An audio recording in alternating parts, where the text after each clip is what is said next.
আসসালামু আলাইকুম, কেমন আছেন সবাই? এটা ছিল 11ই মে আর দিনটা ছিল শনিবারের। আর আমাদের যে আমসত্ত্বটা শুকাতে দিয়েছিলাম সেটা কিন্তু আমাদের শুকিয়ে গেছে, আর তেমন রোদ ছিল না, যার কারণে আমরা গিয়ে চুলার নিচে শুকিয়ে নিয়েছি আমসত্ত্বটা। অনেক পারফেক্ট হয়েছিল, খেতেও কিন্তু টেস্টি হয়েছিল। টেস্টটা ছিল গিয়ে টক ঝাল মিষ্টি, একদম দারুণ একটা টেস্ট, কি বলবো। সো যাই হোক, দেখতে পাচ্ছেন। আর এই যে ইঁদুর খেয়ে ফেলছে আমাদের আমসত্ত্বটা, সেই ইঁদুর গিয়ে আমার ছোটো ভাই সিফাত।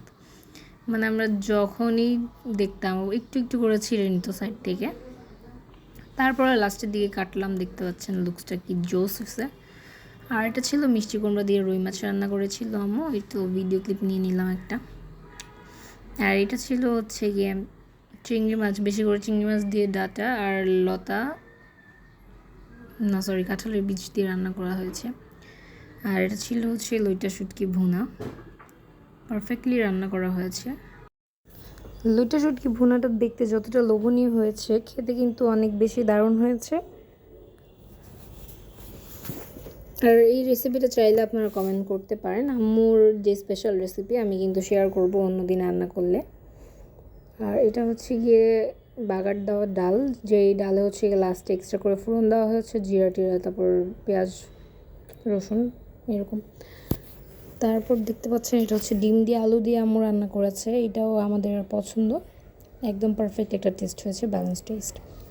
আর সেদিন গিয়ে এসএসসির রেজাল্ট দেওয়ার কথা, আর রেজাল্ট কী হয়েছে সেটা বলে দিচ্ছি একটু পরেই, ভিডিওটা দেখতেই থাকেন পুরোটা। আর এটা পাকা আম, বছরের প্রথম পাকা আম।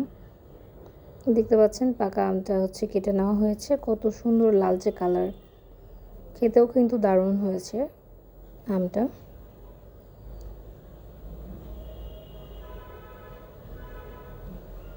বেশ ভালোই মিষ্টি ছিল। আর এটা কামিনী ফুল। আর ঘরের বাইরে বের হতেই দেখলাম যে ফুলের গন্ধে মোমো করতেছে, তো একটু ফুল ছিঁড়ে নিলাম। প্রচণ্ড পরিমাণে ফুল ফুটেছে আসলে, নিচে দেখতে পাচ্ছেন যে ফ্লোরে যেরকম পড়ে থাকে রাস্তায় এরকম পড়েছিল। আর এসএসসিতে রেজাল্ট হয়েছে গোল্ডেন A+, যার কারণে মিষ্টি নিয়ে আসা হয়েছে। আর মিষ্টি তো নেইবারহুডে দেওয়া হয়েছে, আর টিচারদের জন্য তো আলাদা মিষ্টি আছেই। আর এটা বাসার জন্য নিয়ে আসা হয়েছিল। আর আমি কালোজাম মিষ্টিটা পছন্দ করি একটু বেশি। বাসায় সাদা মিষ্টি সবাই খায়, বাট আমি সাদা মিষ্টি কখনোই খাই না, আমি কালোজাম খাই, ভালো লাগে। আর রাত্রে গিয়েছিলাম একটু আমরা ডিনারের জন্য বাইরে, যে আমরা বিরিয়ানি খেয়েছিলাম। আর তখন আর ভিডিও ক্লিপ অন করতে পারি নাই, অনেক বেশি ক্রাউডেড ছিল। আর তখন গিয়ে দাদুর জন্য আমরা পার্সেল নিয়ে আসি। আমার দাদু একটু অসুস্থ, হুইল চেয়ার পেশেন্ট, যার কারণে কিন্তু বাসায় ছিলেন। আমরা কিছুক্ষণের মধ্যেই চলে এসেছিলাম বাসায়। আর নেক্সট দিন গিয়ে আব্বুর জন্য বেলের শরবত বানাচ্ছিলাম। আব্বু একটু বেলের শরবতটা বেশি পছন্দ করে। আর এই বেলটা একদমই পরিপক্ক ছিল, একটু ছোটো ছিল সাইজ, বাট খুবই টেস্টি ছিল নাকি আমি জানি না, আমি তো খাই না। সবাই আমাদের পরিবারের জন্য দোয়া করবেন, সবাই আমাদের চ্যানেলটা সাবস্ক্রাইব করে দিবেন। আর